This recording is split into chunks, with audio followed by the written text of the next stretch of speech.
Hi friends, welcome to Ambavaram family YouTube channel. ఈరోజు నేను మీకు ఒక విషయం చెప్పాలనుకుంటున్నా. బయట అయితే భయంకరంగా వర్షం పడుతుంది. ఇప్పుడే జస్ట్ వర్షం ఆగిందనమాట. ఈరోజు నేను పోర్మామిల్లా వెళ్ళి వచ్చాను. పోర్మామిల్లా వెళ్ళి వచ్చే దారిలో ఒక చోట బండి ఆపి పాలకవ్వ కొనుక్కొని వచ్చాను. ఆ పాలకవ్వ వచ్చేసి 120 రూపాయలండి, హాఫ్ కిలో. చూడండి, చాలా బాగుంటుంది. మేము ఇప్పుడు తెచ్చుకున్నా కానీ పాలకవ్వ అక్కడే తెచ్చుకుంటాం అనమాట. 120 రూపాయలు కేవలం హాఫ్ కిలో. మరి మీ సైడ్ ఎంతలో నాకైతే తెలియదు. టేస్ట్ అయితే చేద్దాము. మా చోటుగాడు ఎప్పుడెప్పుడు తిందామని రెడీ ఉన్నాడు. చూడు,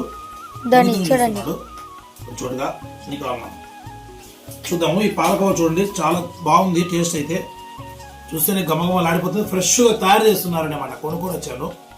చూద్దాం.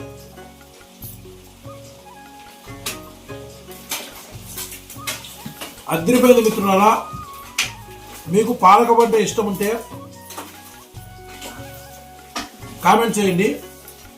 మీకు ఏ తిండి అంటే ఇష్టమో. నాకైతే తిండి అంటే ఏది ఇష్టమో ముందుగా తినేస్తా. మీకు ఇష్టమైనటువంటి పదార్థం మీద కామెంట్ చేయండి. బాయ్.